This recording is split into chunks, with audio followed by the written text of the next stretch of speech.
Hello, everybody, and welcome to the show. Dave Emmons and a Strange Reality. A lot of times when I say strange reality, I'm covering different topics too. Like today, we're covering uh, the peace and the money side of saving, and also, we get into the scripture-centered perspective. And my guest today is going to be talking about that with his new book. Mm. And I really think it's needed right now to. I think we can set some pace here for people that's living in a chaotic times right now. The war going on and all this other things, and sides not getting along.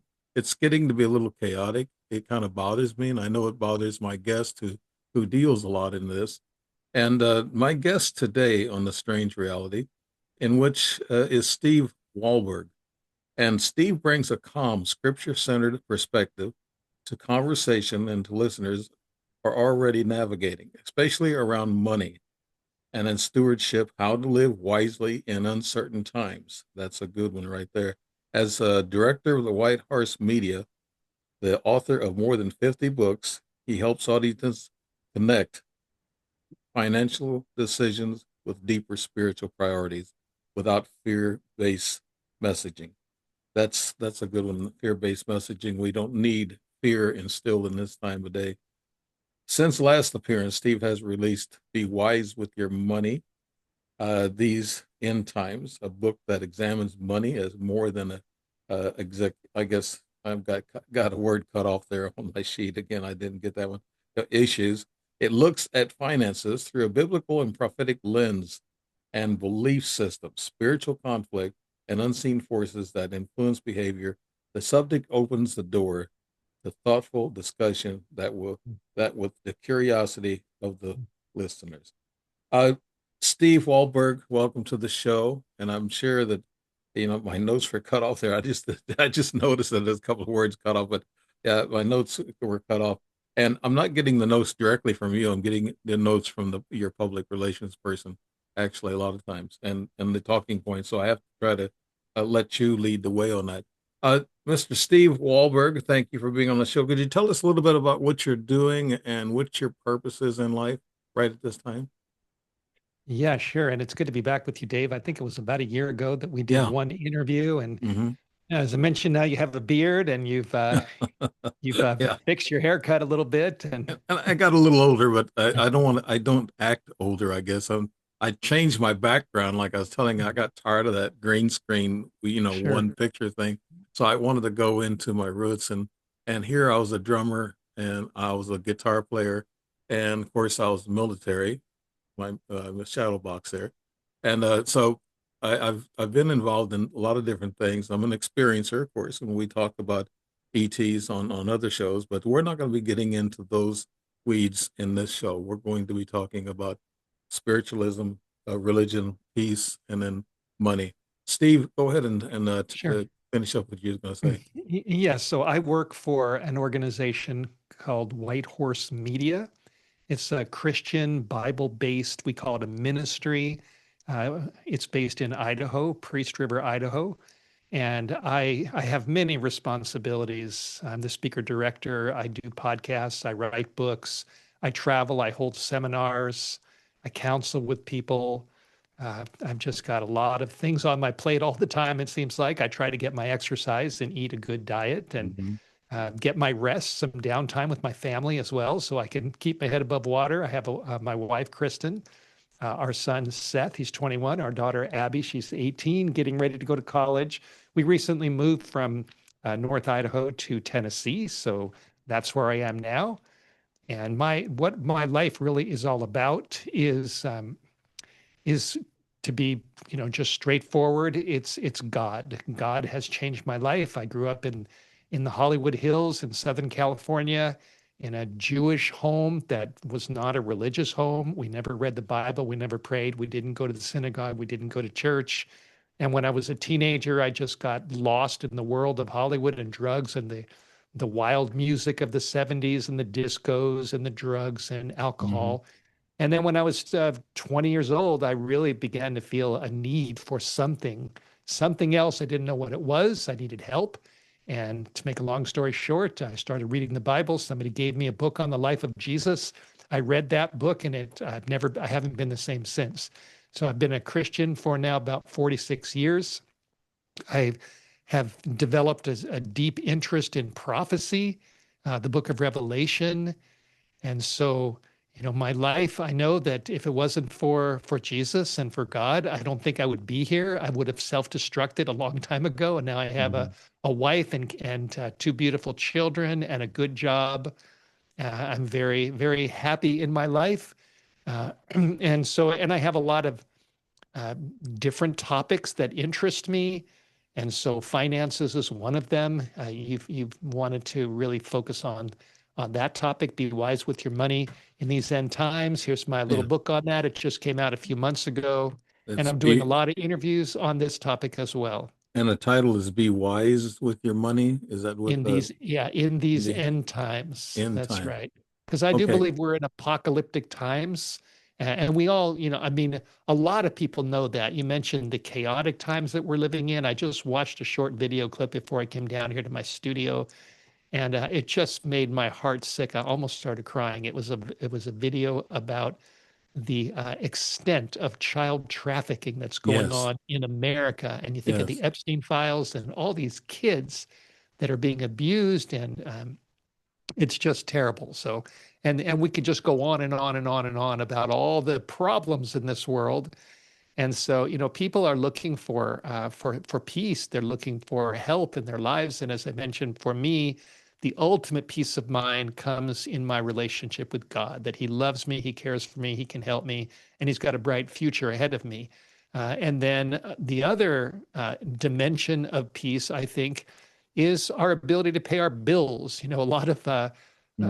one of the top reasons for divorce is financial Yes. problems and disagreements. And so I don't put my relationship with God and my study of the Bible on a separate plane from my practical life. I think that my ability to, pay the bills that I have and to help my kids as they're one getting ready to go to college, one who's in college in his senior year, and if I go to bed at night and if I'm overwhelmed by the expenses that I have, whether it's gas, electric, and the list just goes on and on, it creates more stress in my life. So the fact that I now have a cushion and I've got an income and I'm thinking about also my retirement, I'm building for my future.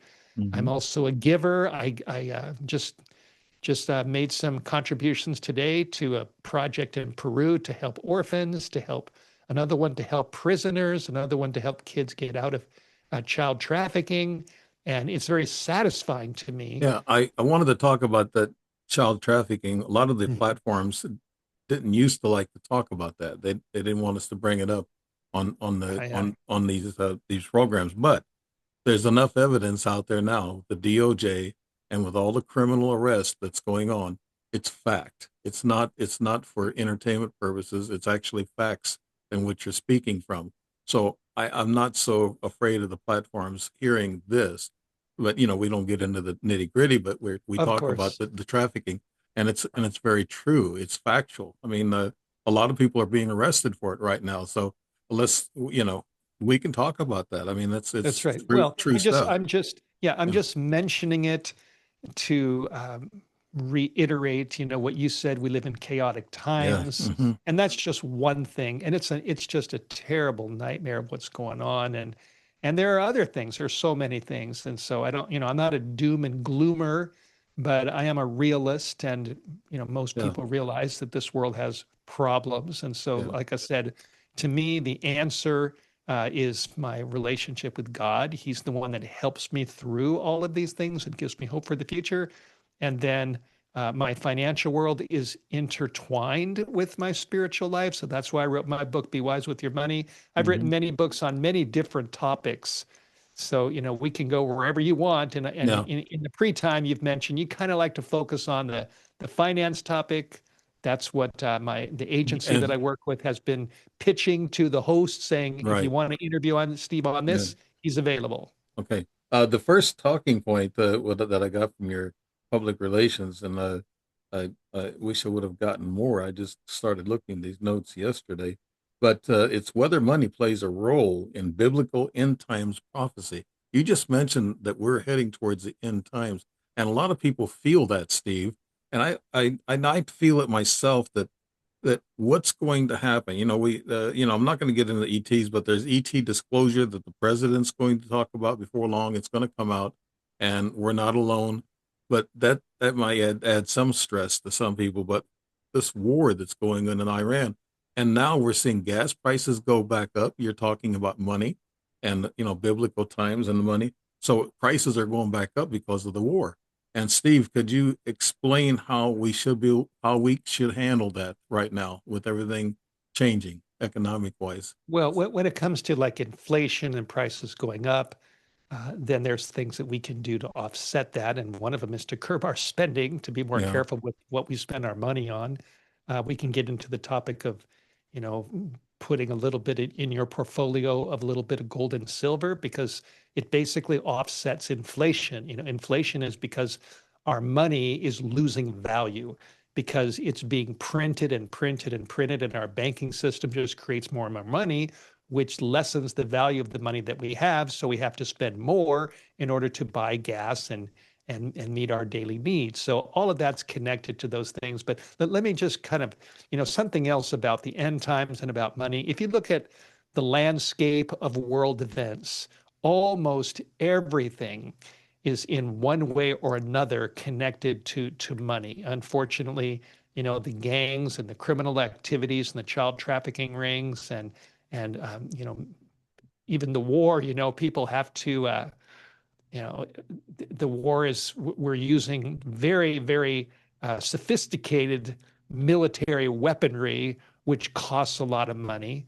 And there's, issues of oil in the Middle East and Iran, having nuclear weapons, and all of this talks is connected to money. And almost everything that people do, and especially the criminal world, is connected to money. And so Yeah. I believe, and I make this very clear in my book, that we do need to get a job, we do need to work, we do need to have an income, but how you make your money and what you do with your money and what your money does to you, these are all issues, and people can be lost, they can go to jail, they Mhm. can, whole host of problems Right. because they're dealing with money dishonestly. They become criminals, or they have jobs that are not, helping people in what they're doing. All the people that are involved in these pornography sites, they're making money, but this is a wrong way to make money because Well, they're doing evil. yeah, And so I Steve, believe yeah, we should use our money for good purposes, not for bad purposes. right. Yeah, you spoke of corruption, and corruption's a big word today. I know the president is assigning J.D. Vance, the vice president, as the corruption czar. And you got Minneapolis, California, New York, Maine, Maryland, I think also, and several other states that are really big in corruption. And you're talking about they're taking this is hard for me to understand. They're taking this money, putting it in their pockets, people or groups of people. There's certain groups of people. I don't know if I want to name them because we haven't really got that nailed down yet. But there's certain groups of people and politicians that are turning a blind eye to a lot of this corruption because they're making money themselves. And this is the greed. It's greed in which I think the biblical times and the end time prophecy would say that greed gets mixed in with this whole thing, right, Steve? That's exactly right. And here's a Bible verse, First Timothy, which is in the New Testament, chapter 6, verse 10, says that the love of money is the root of all evil. Yeah. And I've pondered that. I mean, you talk about all evil. I mean, that's saying a mouthful. Hmm. And some people misinterpret this text and they think that this Bible verse, that money is the root of all evil. And it's not money itself, it's the love of money. In other words, people put money, you've heard the expression, he who dies with the most toys wins. Right. People put their whole life into getting more and more and more and more money just for selfish purposes, and they're willing to do almost anything to Yeah. get it. And Uh, so the Bible puts its finger on that and says the love of money is connected to evil, that's in this world. But the Bible it doesn't put down having money, but it gives you guidelines in how to make money in an honest way, or at least gives you directions, biblical principles, and then what you do with your money. uh, God is a giver, and He wants us to give to help others. And we'll be a lot happier if we make money honestly. And then Hmm. if we use it in a wise way to help, in my case, I want to help my wife, I want to help my kids, I want to provide for the needs of my family. But then I also want to be a giver and help other people. As I mentioned earlier, just today, I was going through at the end of the month, my accounts and my income. And then I give to people of Peru, United Prison Ministry, Child Impact, to help with rescuing kids from child trafficking. And it's very satisfying to me. I feel like my purpose is a good one. I'm here on earth for a reason. I go to Yes. bed at night and I can sleep well without my conscience, Hmm. battering me because I'm doing things that are wrong. And so Now, I that's what think, my life's yeah, about. I think being kind, you gain more spiritual currency, is what I call it. That Yes. spiritual currency when you have to face the end of your life, and you might be asked those questions on the other side of time. I call it, it's, heaven or the other side of time, because there is no time in the spiritual world. So you have to face those questions like, what did you do to help stop evil, and what did you do to be kind to people? Those are questions I'm sure our consciousness is going to be taking a look at when we get on the other side. Steve, do you feel that way too? Well, yes. I mean, the Bible talks about the day of judgment, and I believe in Mhm. accountability. And there is a day of judgment. And when that day comes, we will be looked at to see how we've lived our lives, and whether we have done good or whether we've done evil. Now, I don't believe we're going to get to heaven or, pass the judgment because we've just been good enough. That's where my faith in Jesus comes in, that His grace is sufficient. He forgives me. But then again, He also is going to look at people's lives. So here's another verse in 2 Timothy chapter 3.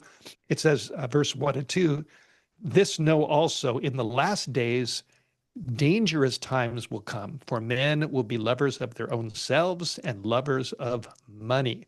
So Mhm. lovers of money is a big problem. There's another verse in the book of James that talks about when the final day comes, people who have just accumulated all of these assets and gold and silver, but they've been dishonest toward other people. They've abused their fellow men. It's not going to go well with them on that day. So how we deal with money and how we treat people is all going to be taken into consideration by a God who I believe is just and fair and merciful and transparent, and he's worth serving, and he's going to Right. make everything right at the end. Yeah, could you point out maybe some major points in your book, just as talking points, Steve? Just kind of Sure. bring out some of the highlights of your book, in a quick synopsis, so we understand what the book's about. And secondly, we can draw some talking points from that also, Steve.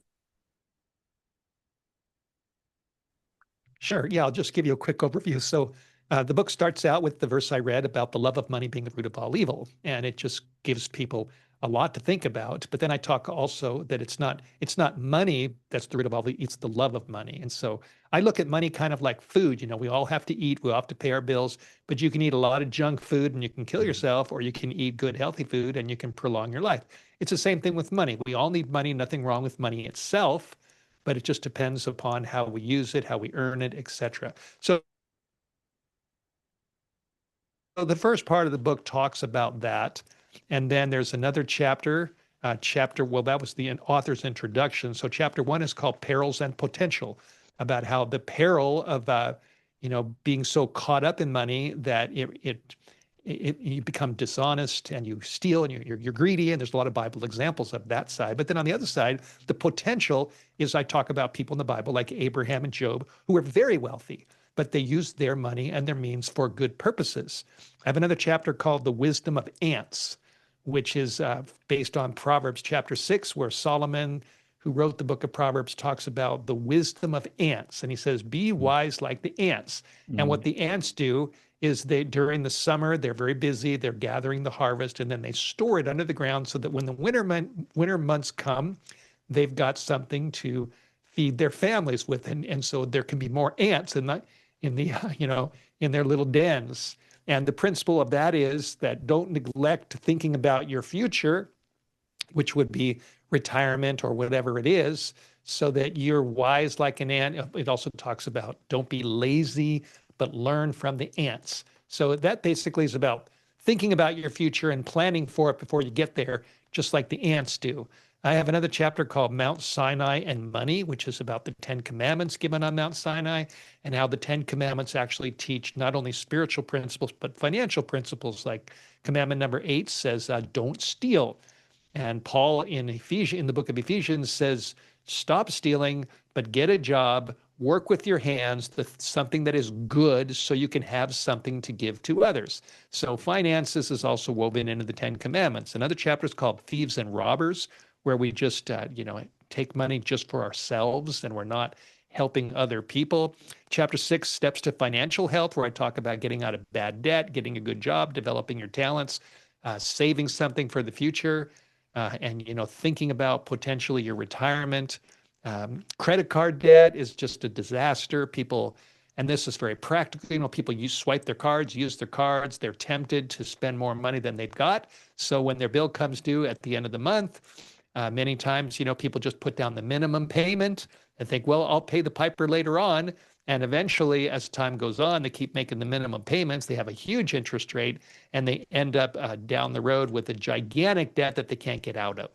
So I talk about that. Then another chapter is called To Invest or Not to Invest. Should we invest if we have extra money? And then if we do, what are the options? So the next chapter is How called much, Options. Steve, how much extra money should a person have when they start investing? I know that a lot of people start investing and they lose it all and they have nothing left. They make wrong decisions, right, Steve?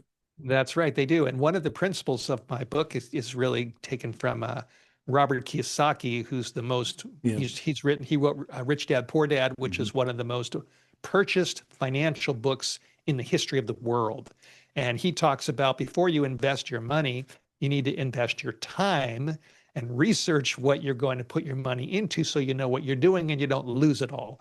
So that's a very good principle. And I believe in uh, investing that's intelligent, that's diversified. You start with a little bit. You don't put everything into this. Don't invest money that you need tomorrow to pay your bills. And so I talk all about the principles of investing, how you invest. My son is 21.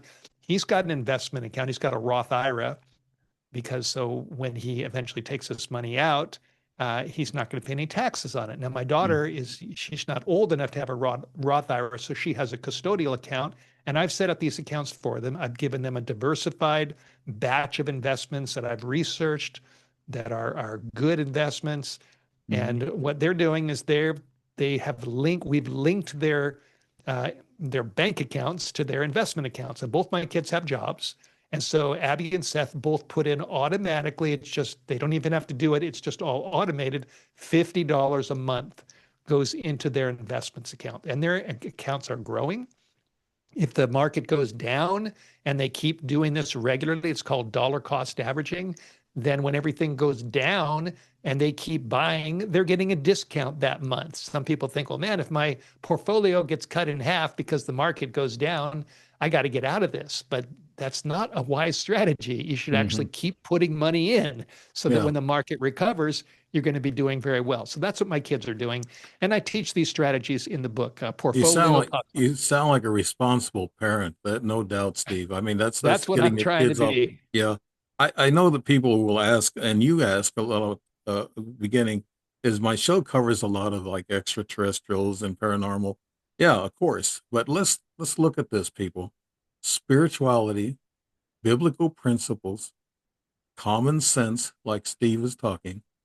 It's all connected and it all weaves together and it's all scientists can talk about the matrix and whatever holographic life we have, that's a possibility, but the other thing is we do have a maker, a creator, and a source, and that's God. And we go back to that source. And that's what you're talking about here. And we're talking about a fight with good and evil right now. A lot of people are talking about that we're That's fighting right. evil. And so I want people out there to understand that I do these shows for a reason. I think there's the peace that comes over people when we have guests like you, Steve, that talks common sense and biblical principles, and which are very valid. We may have the history wrong. We may have a lot of our history wrong, but that doesn't mean we should leave the basic principles in what you're talking about. And I believe in that. I pray every night to the source, the creator God, and I pray. So, even though I'm more based on the scientific side and also, the paranormal side, but people have to understand this all mixes together. I mean, this is it's stringed together, Steve. And the fight of good and evil. If you want to cover some more in your book, your topics, and make some points in that, go right ahead. You got some more points to make. Well, I just I was just going to read another verse that fits. It's Ecclesiastes chapter 10, verse 10. It says, if your axe is dull and you don't sharpen the edge, then you must put forth more strength to cut wood. hmm And then it says, but wisdom will give you success. So I believe in wisdom. The book of Proverbs is all about getting wisdom from God, but wisdom is also not just focusing on heavenly things, but it's also practical. It's very practical. So it's said this verse is saying that if you're, and I used to live in Idaho where we would cut wood all the time. We'd have our chainsaws and I would split wood and put it into my wood burning stove. And I've learned the practical lesson: if my saw is dull or if my axe is dull, it's not going to cut so well. Eventually, it's Yeah. not going to hardly cut at all. And so, and I've learned this just by experience, and it's in the Bible. And the point is that wisdom from God is also very practical. And so it deals with how we treat each other, the relationship between husbands and wives. It deals with splitting wood Yeah. and being a good wood splitter, and it deals with all kinds of practical topics. The Ten Commandments talk about not committing adultery, honor your father and mother, don't steal, don't lie, don't bear false witness. So I have found a lot of people, unfortunately, they think the Bible's a book of myths. And I believe that they haven't really read the Bible, because if they'll read it, it's just so practical. And there's things I mean, the verse that I just read, that if you're trying to cut wood and you have a dull axe, you're not going to cut very well. Everybody knows that. I hmm mean, that's true. It's a simple Bible statement that's very, very true. And I found this to be all over the Bible. It's full of truth that's practical as well, and this is what we need. So that's what my book's about: dealing with money, because it's practical. Yeah. Right now, we're dealing with a lot of political infighting and a lot of things going on with both parties, and which is very sad. We got one side who I think is leaning more towards common sense, getting rid of, this criminal element, getting rid of corruption. And that's what we need to do. And it's all around the world. I mean, it's just not our country. I mean, you have Europe, Italy, Canada, Australia. Uh, we're having immigration problems, and it's just sometimes societies don't mix too well. There's growing pains when you have immigrants come in and take over a certain area. There's growing pains. I'm not against immigration, because my wife is an immigrant. We went the legal way, and we had to go through a lot of paperwork and a lot of money, to get her being a citizen. And finally, she was a citizen. Uh, but that's what it takes. We have to do things in a legal, rightful manner. And we do have this battle of good versus evil today. Could you expand upon that, Steve? Yes, I could talk an hour about this. Many Yeah. of my books talk about this. So the battle between good and evil, I think most people know. It's like you mentioned, common sense hmm that there are good people in this world and there are bad people in this world.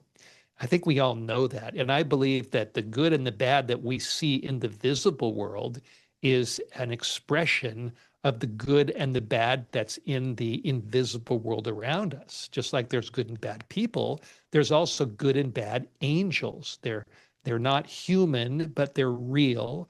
And they're on the other side of the veil, you might say. Right. They're all around us. And so, in order to understand the big picture, the Bible talks about an angel whose name was Lucifer.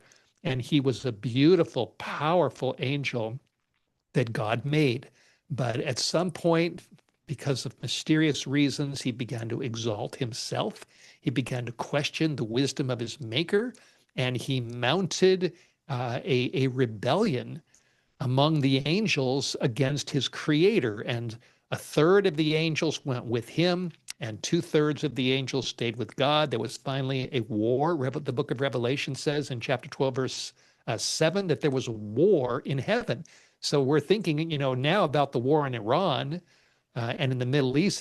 That's going on to many different countries. But the original war was up there, and it was a war between Lucifer and his angels against God and his angels, and Lucifer lost. He got kicked out, and he came down to this earth when God made Adam and Eve, and Lucifer was allowed to tempt Adam and Eve only in one place and to try to convince them to join his rebellion. And he met with them, or met with Eve at the tree of the knowledge of good and evil, and he tempted her and she ate the fruit. And then she gave it to Adam and he ate the fruit, the forbidden fruit. And that's what opened the door for evil to enter humanity.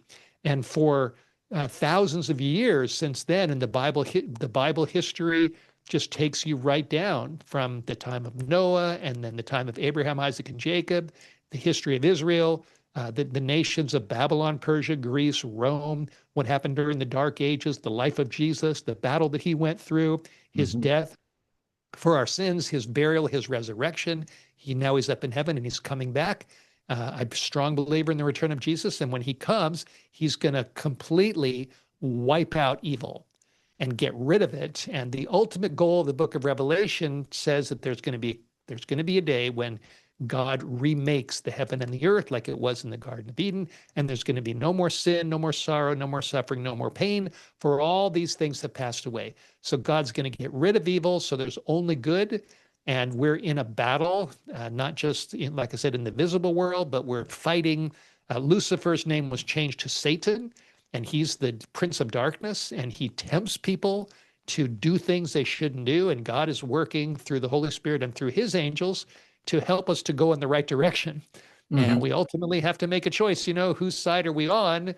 And that's the battle between good and evil. And the only way to understand this battle is with the bigger biblical perspective.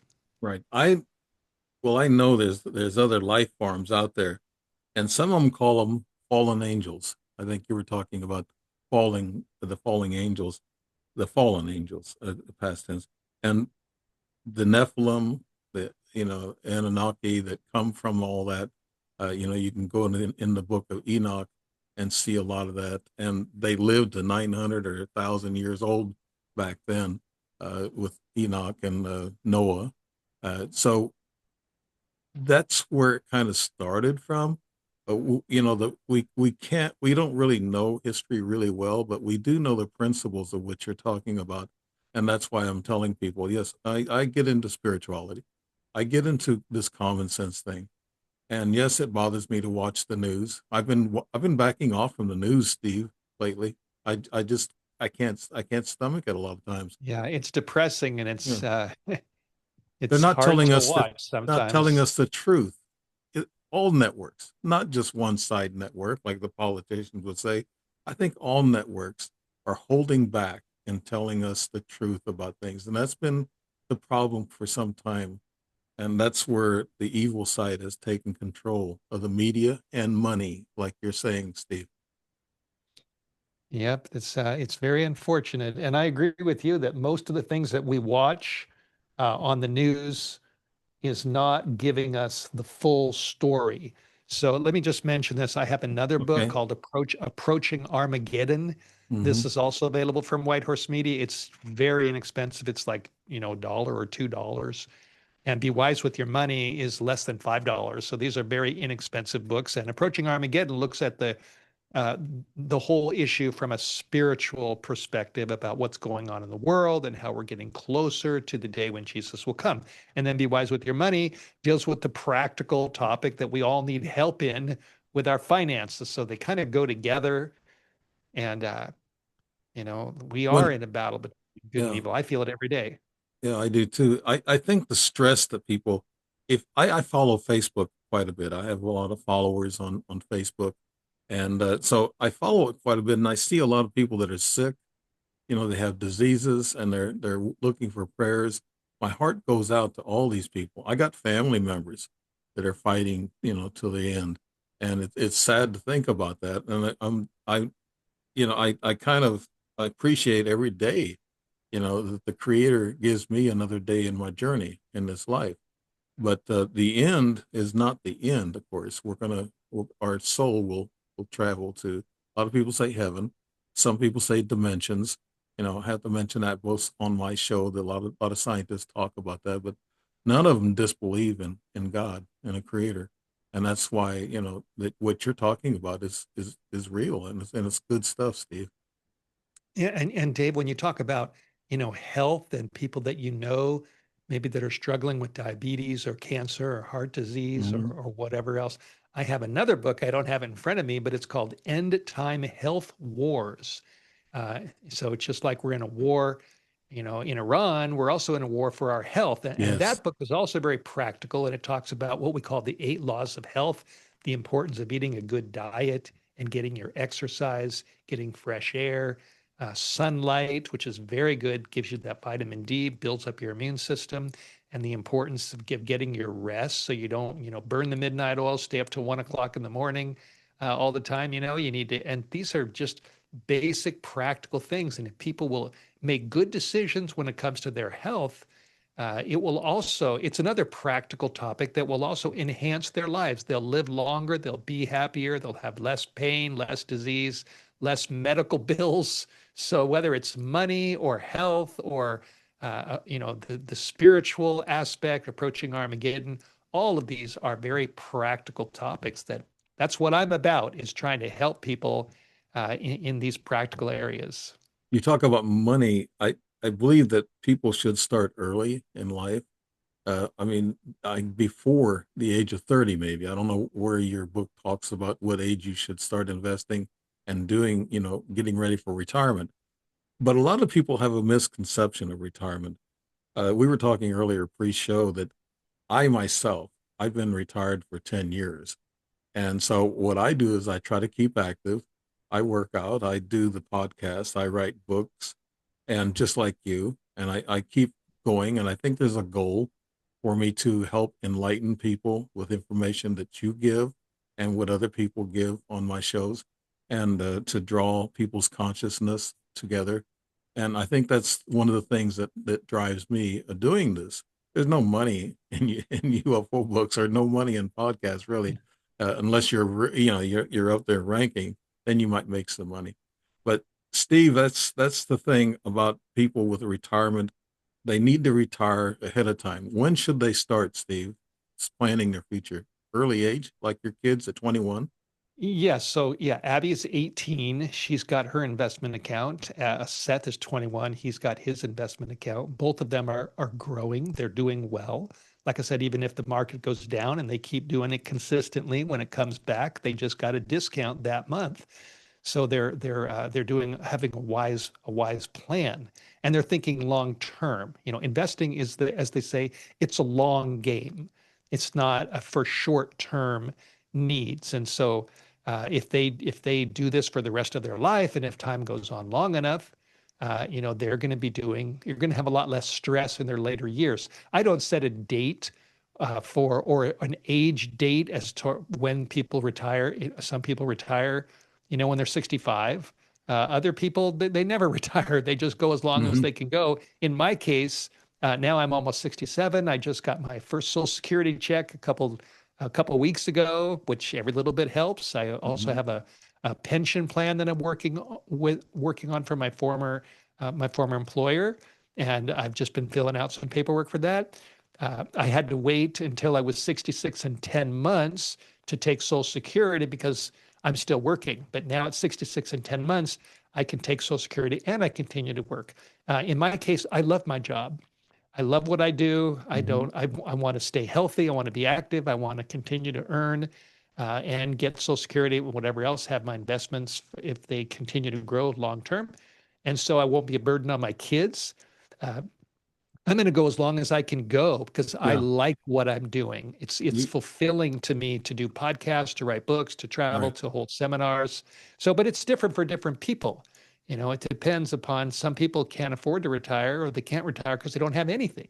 So Yes. they have to That's go, and then when they keep going and then they get sick or something happens, and then what do they do? Then their kids have to take care of them.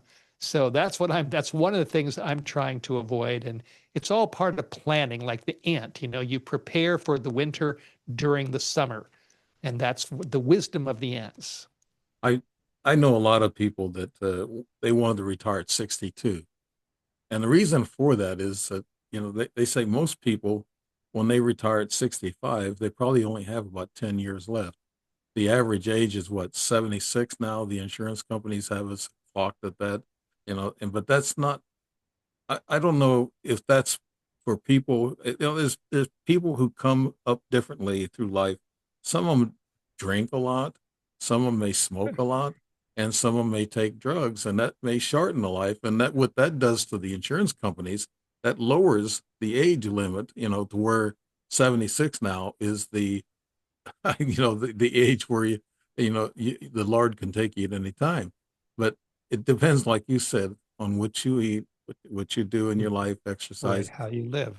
and you have to have goals. And these people are retired 62, and they have a minimal retirement. They're not really have a lot of money, like you're saying. That sometimes they have to back off and depend on the state or on the federal government to subsidize them.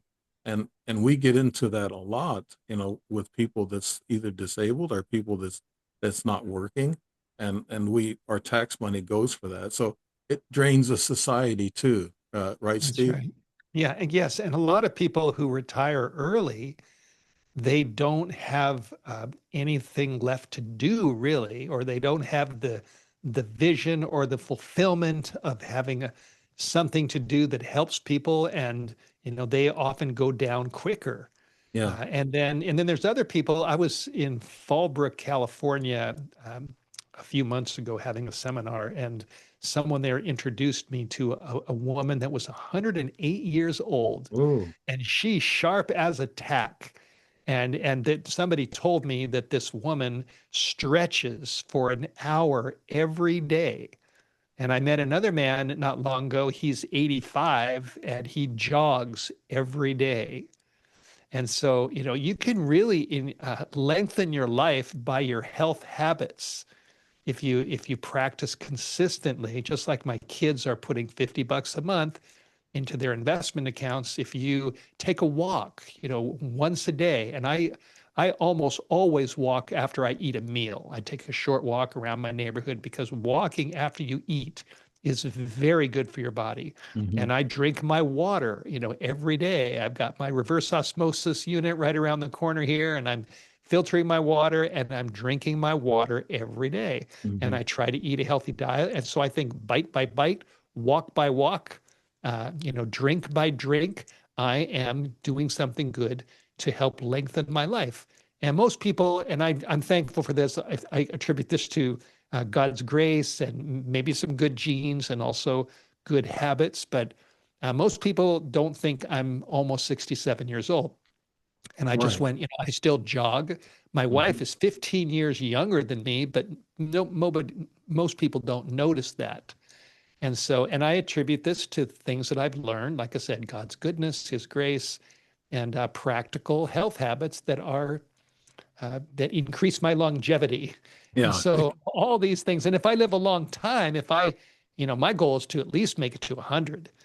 If I do, I mean, Warren Buffett, he's I think 95, and he Yeah. doesn't. He drinks a lot of Coca-Cola, but Yes, he does. he's got a life that's fulfilling to him. He Yeah. loves what he does, and Hmm. so it's helped him. And he hasn't retired. And the guy's 95, and Yeah. I'm thinking if Buffett can live 95 and drink Coca-Cola every day, I should be able to get to 100. Yeah. So, that's, My mom's 98 and she still has this going. She can talk really well and she's wheelchair bound because she fell and hurt her back and that back caused her to lose operation of her legs. She can't stand too long or walk, so she's wheelchair, but she's doing great and she's had 12 kids and she come through a rough life. We come up poor and my dad wasn't the best of dads. He was an alcoholic. And so we had to put up with that. My mom had to put up with that, but she didn't drink or smoke. And in the last 20, 30 years, she's been eating like a bird, as we say it, as you were saying, yeah. eat right. Are there biblical principles, Steve, that talks about eating, drinking? It says, I think there's something about being a glutton. Yeah, it's not Oh, good to yeah. be a glutton. Yeah. Sure, there's quite a bit in the book of Proverbs about being a glutton. Hmm. And there's another verse in First Corinthians that says, whether you eat or drink or whatever you do, do it all to God's glory. Yeah. And there's verses about self-control, temperance, don't overeat, don't, the principle is you should avoid the things that are harmful to your body, and you should be temperate or moderate even about things that are good. You can eat a whole bunch of something that's good, but if you eat too much of it, you're still gonna get overweight. You're gonna clog your system. So there's a lot of biblical principles, and it is interesting that we got into this mess over because of some kind of fruit or food that Adam and Eve were tempted, and they ate the food. So food is what got us in, or at least that was part of it, part of the mixture. And so there's a lot of practical biblical principles, especially the book of Proverbs, that deals with, Hmm. these kind of things: self-control, gluttony, temperance. It's Yeah. all part of it. And then I the have more to. you learn about, the more you learn just from nutritionists, nutritional science, smoking is going to lessen your life. Mhm. Alcohol is not good for your brain or your body. And you just go through the list, and then you learn there's things I need to avoid. And then we need power. We need spiritual power to help us to say no to the things that we know are wrong. Because if you have no spiritual power in your life, then you can't resist those temptations to eat too much and to drink the wrong things. So Mhm.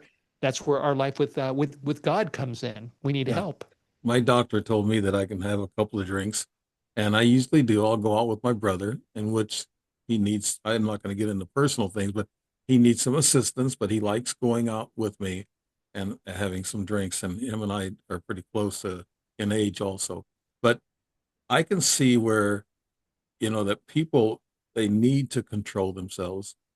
We need to try to learn how to, de-stress.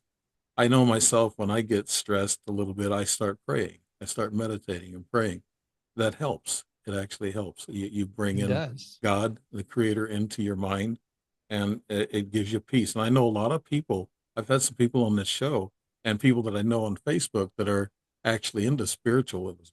They get into this spiritualism quite a bit and they're pretty good at it, and then meditation. And it really helps. But getting into this, I think the good and evil, which is going on now, going back into that. I'm sure you cover that in your books, and you probably have I do. topics of all that. How can we handle it ourselves? How can we separate ourselves from all that, Steve? Well, I can just tell you what happened to me. So, as I mentioned earlier, when I was a teenager, I was hooked on certain habits and practices and things that I used to do, and I did not have the strength to say no to these things. So when I first started reading the Bible and started reading about Jesus and about God's offer to help me in my life, to forgive my sins and to give me strength and to renew my heart and to renew my mind and renew my character through what the Bible calls the Holy Spirit, uh, that this is going to help me to get out of the cesspool of darkness and Hmm. to then start living a moral life where I'm being guided by the Ten Commandments. And I know for myself, Dave, I could never have crossed that divide from the old life to the new life in my own strength. There's no way that I could do it. But now I read the Bible, and there's promises in the Bible. There's a verse in Second Peter chapter 1 verse 4 that talks about the promises of God in his word, and how through these promises we can escape the corruption that is in the world through lust or through just the desires that we can't control. And I've learned the power of that.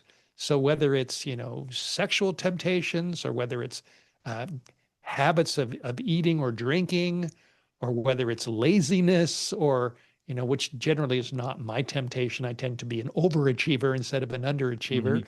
But whatever it is, maybe it's temper, or being impatient with my kids, or whatever it is, I've learned that whatever issue I'm dealing with, I can find a Bible verse somewhere that relates to that issue. So I try to memorize these verses, and then when I run into a certain temptation in some area, I quote those Bible verses in my head, and then it gives me strength to say no to whatever it is I'm being tempted by. And this is my secret, my source of power is Mhm. God's word, and the Holy Spirit that takes the word and makes it real to me. Yeah, I'm going to ask you a question about prayers. I know every night, or yeah, I say prayers for a lot of people that are struggling with health issues. And if I'm connected to them, and they call this, the quantum theory, that your DNA connected with a lot of people, maybe close friends or family, that when you pray, you actually are sending out signals and messages to these people. And but if you don't know people, and if you're praying in general for the all the the population, it doesn't work as well. Am I off on a wrong tangent here, Steve? That I think prayers only work if you're connected with that person. Well, prayer helps you to get connected with people. So I pray every day, Mhm. sometimes, not sometimes, but many times a day. I prayed before I came on with you. Right before I clicked the link to come on with you, I prayed a prayer. And praying is a part of my everyday life. And praying helps me to connect more with God, which helps me to relate better with my children and with my wife and with my White Horse Media staff. And it just helps me in every area of my life. And I believe Mhm. that, prayer, that God hears prayer, and that my relationship with Jesus, it affects everything I do, whether it's I've got 5 fruit trees in my backyard, just moved from Idaho to Tennessee. So I've got a space. I don't have a huge backyard, but I've got a space for my peach tree and my fig tree and my persimmon tree and my apple Oh, tree yeah. and my apricot tree. And I prayed when I went through the list of which kind of trees are good for Tennessee. When do you plant them? And I just pray about lots of things. I pray about all kinds of Yeah. things, and I do it on a regular basis. And I believe that God, helps me. And it also helps, like I said, to connect with people. It helps me to connect with you. So, we can connect in this program, and it just helps me in every area of my life. Yeah. I don't care what people call what they believe in. I think it's just like drinking water. I know you has reverse osmosis That's water. right. A lot of people drink from the tap. A lot of people drink, from a filter, and a lot of people drink from bottled water. But it's all water, actually, except different forms. And that's just the way our belief in God is. A lot of people have a different belief in their creator, their source, their God. And we have a different way of getting there, but we're all, as long as we stay on that same path, getting to God. And I'm saying this to my viewers out there too, that yes, I meditate, I pray, and I believe in the source God, and all this other scientific stuff is real. A lot of it's real, but the thing with it is, so is our lives. We have to live our lives the best way we can. And every morning when I wake up, Steve, I look up and I said, "Thank you, Lord God, for another day." it's when you get our age, that's what you think, not your age, but my age. But when you get that age, you think, oh my God, he's giving me another day. That's a blessing. And how you think too, Steve? Oh, yes. Yeah. I heard one time I was at a big conference and the speaker, the minister, and this was years ago, and I haven't forgotten it to this day. One of the first things he said, he came before, walked on the platform, stood at the pulpit, and was looking at a large crowd, and I was in that crowd. And one of the first things he said was, he said, "Today's a good day." Mm, And then he said, "Any day above ground is a yeah. good day." Yes. And I've never forgotten that. So, every day, life is a gift. Every day is a gift. The ability to breathe, to think, to love, to feel, to have taste buds, to have friends and family. It's all a gift from God. Mm, Our Creator is real. He loves us. He cares for us. He wants what's best for us. He's given us a beautiful world, although it's been affected by sin. There's still flowers, there's still trees, there's still we in Tennessee on our deck outside of our house, in looking into our backyard, I put a bird feeder and a bird bath, and we get all these bright red cardinals, mm, which they're very known in Tennessee. We didn't have them yeah. in Idaho, but the cardinals are here. They're all around. They come on our Mhm. bird feeder, and when I eat my breakfast in the morning, I have the bird feeder right in my line of sight, so I can look on the deck from my table and I can see the flaming red cardinals, and it's all a gift. It's a Yeah. wonderful gift. You got the spring birds already in Illinois. Our spring birds are going to come here pretty soon. They're going to leave your house and come up to ours. So that's what they're going to do. But no, I just I look at a lot of people that's struggling today. They're talking about finances and they're talking about politics having a lot to do with it. And we can't really control. We get the vote, and that's about it. But we can't control the evilness that goes in the corruption part of a political thing in the world. And so we have to kind of clean our own backyard up.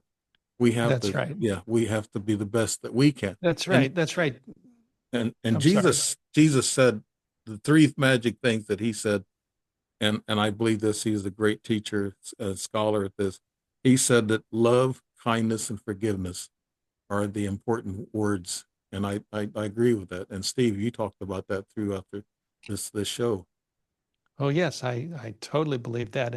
And while you said we can't control the world, what's happening in the world, but we can, with God's help, control our world.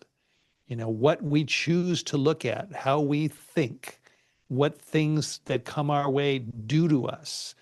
There's a lot that we can control within our world. So we can't solve the world's problems, but we can improve our lives and improve the lives of others if we, make good decisions, if we're wise with our money, our relationship with God, our health, and the verse that Jesus said, the great principle of loving God with your whole heart, soul, mind, and strength, and loving your neighbor as yourself. That those verses have taught me Yeah, so much. So I yeah, want to, love my neighbor as myself. That's my goal. So I need to listen to them, my neighbor, as if, I just like I want them to listen to me. And if you think about, I should treat you the way I want you to treat me, that's called the hmm, golden rule. And yes. that's Jesus' principle. And if we all did that, We the world wouldn't would be have a these. much better place. Yeah, we wouldn't have these worries. In closing, we're up on that hour. Steve, tell Okay. us a little bit about your books and where we can get a hold of them. Sure. Be wise with your money in these end times, approaching Armageddon. And the other one I don't have on health, end times health war. All of those are available from Whitehorse Media. So White Horse Media. whitehorsemedia.com Hmm. is our website. We have a store there that people can browse through the store, and they can also call our office. Our phone number is 1-800-78 Bible. If you just take Bible and look at what the letters mean as far as numbers, it's a simple way to remember our number, 1-800-78 Bible. And they can call our office Monday through Thursday. They can say, "Hey, I just heard Steve on Dave's Strange Reality podcast, and I'd like to get Approaching Armageddon. I'd like to get Be Wise with Your Money." maybe in Steve's book on health, End Times Yeah. Health War, and the ladies can answer those questions. We also have a YouTube channel. If they just type in White Horse Media on Hmm. YouTube, they'll find our channel. We have a lot of videos on there, and Yeah. you know Okay, we're great. it's I a remember great our last ministry. conversation. Yes, I remember our conversation from a year or so ago, but time goes by fast. Steve Wohlberg, thank you so much for being on the show. And we are diversified on this show, and we can get into matters of the spirit. And I just want you to feel comfortable about that. That's the way I am. I want to cover a lot of different topics. People, they want to know a little bit about everything in order to make just and right decisions. And Steve Wohlberg, I think you're doing that for all of us. On behalf of myself and the Strange Reality Show with Dave Emmons, we thank you. And thank you, Steve Wohlberg, for being here. Thank you You're so much. very welcome, Dave. Thank you for having me. Bye bye.